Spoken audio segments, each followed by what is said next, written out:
Herkese merhaba, kanalıma hoş geldiniz. Bir önceki videomda bu güzel şifalı kaza yağı ile ilgili ayrıntılı bilgiler vermiştim. İzmir'den ablam ve kız kardeşim bu otları topladılar. Bu video görüntülerini onlar gönderdiler. Kendilerine buradan çok teşekkür ediyorum. Bize de kısmet oldu. İstanbul'da da bu kaza yağının tadına bakmak nasip oldu. Şimdi bu videoda bu güzel ottan 6 çeşit yemek yapacağız. Bunların ayrıntılarını sizinle paylaşacağım. Videomun sonuna kadar izlerseniz çok memnun olurum. Videolarımı beğenirseniz eğer beğenmeyi ve küçücük de olsa yorum yazmayı unutmayın, olur mu? Avusturya'dan bir takipçim bu kaz ayaklarının çiçekleri var mı diye sordu. Çünkü orada da olduğunu ancak cesaret edemediğini söylemişti. Şimdi bu kaz ayağının normalde bilirsiniz bitkiler büyür. Ortasındaki göbek kısmından kocaman çiçek açar değil mi? Ya da küçük çiçek açar neyse. Kaz ayağında çok farklı arkadaşlar. Gövdesinden ve dallarının arasından çiçek çıkıyor. Böyle görmüş olduğunuz gibi hatta minicik çiçekleri var. Dikkatli bakmazsanız fark edemezsiniz. Minicik çiçekleri olan bir bitki bu. Çok özel bir bitki. Kaz ayaklarımızı güzelce suda yıkıyoruz. Yıkadıktan sonra suyunu süzdürüyoruz. Süzdürdükten sonra da artık tarifimize başlayacağız.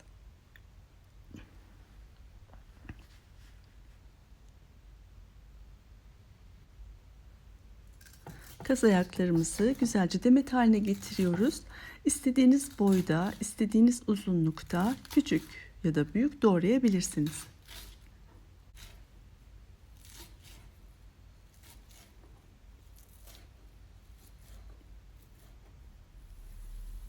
Daha sonra soğanı yemeklik ince doğruyoruz ve sıvı yağda, ben zeytinyağı tercih ediyorum, güzelce kavuruyoruz. Damak tadınıza göre tuz ilave edebilirsiniz. Beğendiğiniz, sevdiğiniz baharatları koyabilirsiniz. Özellikle acı biber, pul biber koyabilirsiniz. Daha sonra doğradığımız kaz ayaklarını kavrulmuş olan soğanların üzerine koyuyoruz.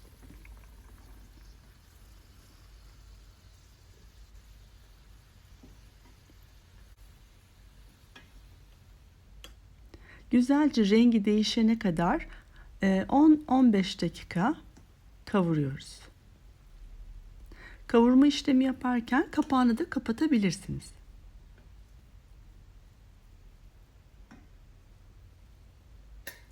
Daha sonra soğuduktan sonra bir servis kabına alıyoruz.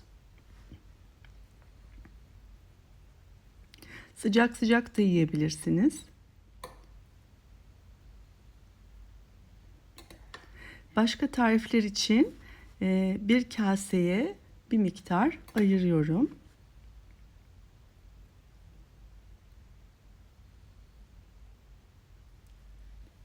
Yine başka bir tarif için bir miktar daha ayırıyorum. Bu şekilde kavrulduktan sonra hazır yufkayla ya da el açması yufkayla da çok güzel gözlemesi oluyor. Tavsiye ederim.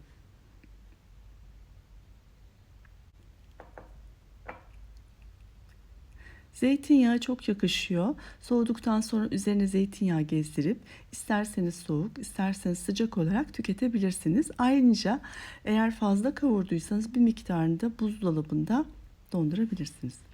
Şimdi diğer tarifimize geçiyoruz. Bir miktar yoğurdumuzu kasemize alıyoruz. Üzerine sarımsak rendeleyeceğiz.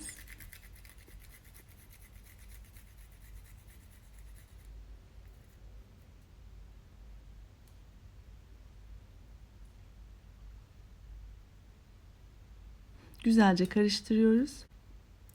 Ve ayırmış olduğumuz, daha önce kavurmuş olduğumuz ve soğumuş olan kaz ayaklarımızın üzerine sarımsaklı yoğurdumuzu döküyoruz. Oldukça lezzetli bir meze oluyor. Tavsiye ederim. Bu da ikinci tarifimizdi. Sıra geldi üçüncü tarifimize. Bir tavaya zeytinyağı döküyoruz. Tavamızı ısıtıyoruz.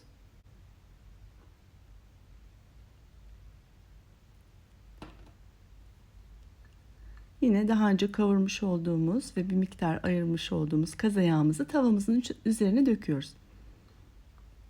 Tabii bu aşamada taze taze de bu işlemi yapabilirsiniz ama bizim elimizde kavrulduğu için bu şekilde yapıyoruz. Bu tarifim kahvaltılara çok yakışıyor. İnanılmaz lezzetli, inanılmaz besleyici.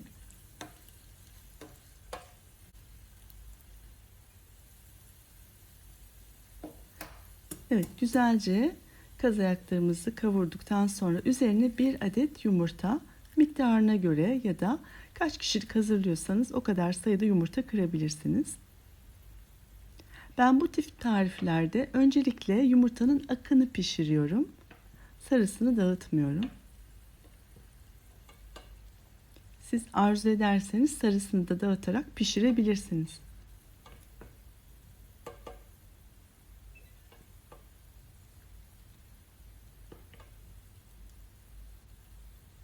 Kapağını kapatıp 1-2 dakika dinlendiriyoruz.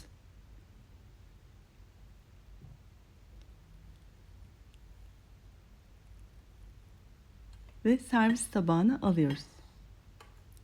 Afiyet olsun. Gerçekten besleyici, kahvaltıda da çok lezzetli bir tarif oldu. Bu da 3. tarifimiz.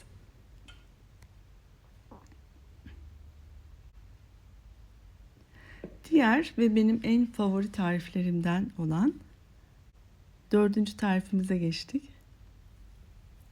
Yine kaz ayaklarımızı güzelce doğruyoruz.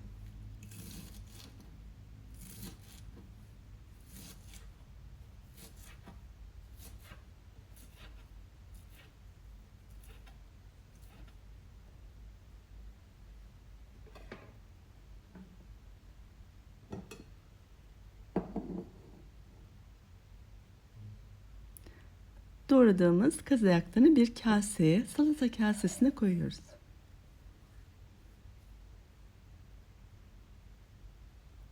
Bu görmüş olduğunuz kaz ayağının arkadaşlar göbek kısmı, yani gövde kısmı.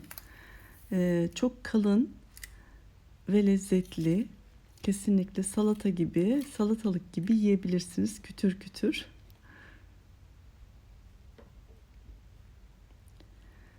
Domatesin büyüklüğüne göre 1 veya 2 adet domatesimizi kuşbaşı doğruyoruz.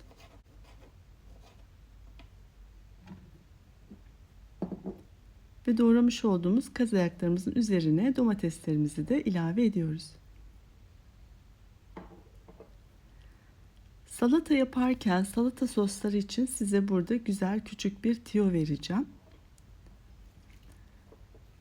Bu salata için ben küçük yarım bir limon kullandım. Onu bir kavanoza döküyorum. Küçük bir kavanoz limon suyunu. Üzerine zeytinyağı ve damak tadınıza göre tuzumuzu ilave ediyoruz. Bu aşamada sirke kullanabilirsiniz, nar ekşisi kullanabilirsiniz ama önemli olan bu bütün malzemeyi bir kavanozda güzelce çalkalamak. Çalkaladığınızda kıvamı koyulaşıyor ve çok güzel bir salata sosu oluyor. İsterseniz sarımsak da rendeleyebilirsiniz. Güzelce salata sosumuzu hazırlamış olduğumuz malzemelerin üzerine döküyoruz. Yine bu salata benim en sevdiğim salatalardan bir tanesidir. Evet, bu da 4. tarifimiz.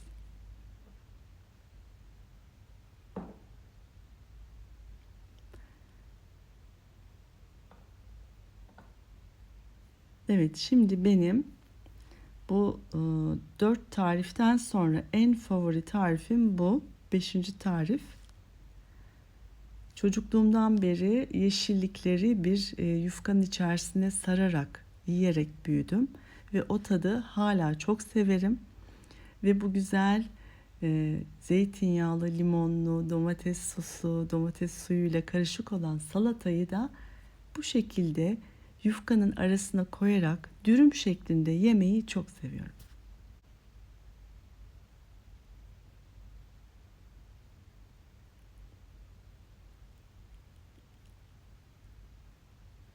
Evet, güzelce dürüm yapıyoruz. Bu da benim en sevdiğim atıştırmalıklardan bir tanesidir. Ben buna yemek diyorum. Gerçekten bu olduğu zaman başka bir şey yemek istemiyorum.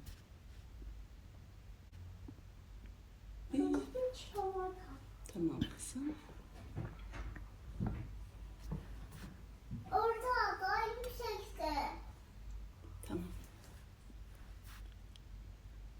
Evet sevgili izleyicilerim, bu güzel lezzetli kazayağından bu şekilde kazayağı kavurması, kazayağı yoğurtlu salatası, mezesi, yumurtalı kazayağı, kazayağı salatası ve kazayağı dürümü tarifini sizinle paylaştım. İnşallah tarifimi beğenmişsinizdir. Beğendiyseniz beğenmeyi ve kanalıma abone olmayı unutmayın, olur mu? Hoşça kalın.